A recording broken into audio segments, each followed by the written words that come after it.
Hi, 6th grade. Here to read A Night Divided, Chapter 3 today from my porch.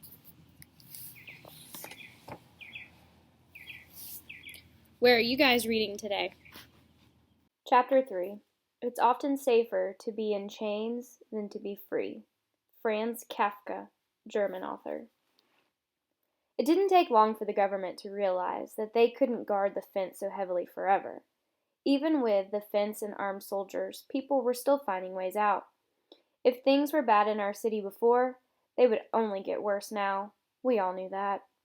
Some people made runs in the dark and literally tore their way to freedom. Others tried swimming the canals where the barbed wire couldn't reach. At least one family simply ducked low to avoid gunfire and crashed their car through the fence. Nobody asked who might try leaving next, but everybody wondered. I kept waiting for Mama to tell us we were leaving too. Surely she would, any day now. But she never did.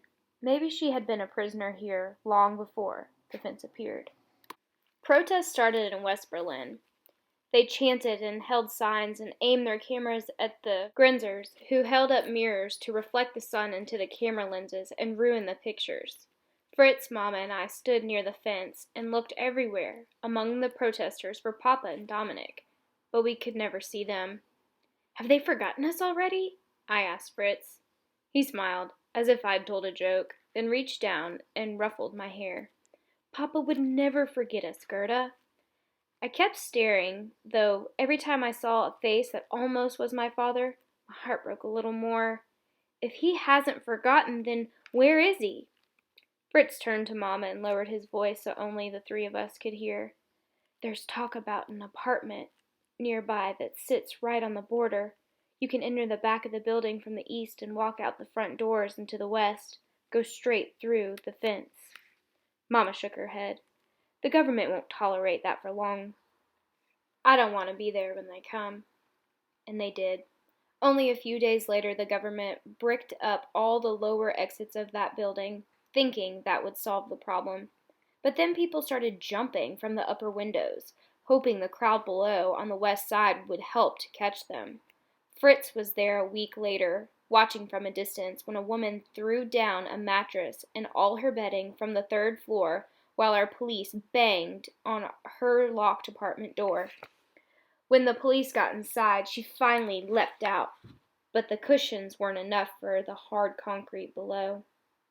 The morning after, Fritz showed me the newspaper that described her as a deserter and someone with a weak mind who had believed the lies from the West.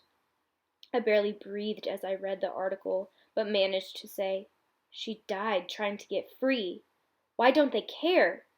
Fritz pointed to the final paragraph, which warned the rest of us not to try the same thing.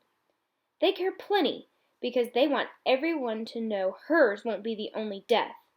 His warm brown eyes met mine. "Even children, Gerda." Soon afterward the police bricked over all the windows and locked up that building, and every other building that stood along the border. Then they made the decision that something more permanent was needed. The fence began to be replaced with a concrete wall that was taller, thicker, and stronger. Sharp edges of broken glass were cemented in the top to prevent anyone from climbing over it, and watchtowers were built so fewer officers could guard larger areas. With one stacked block of concrete over another, our prison slowly became a fortress, and all we did was watch it happen.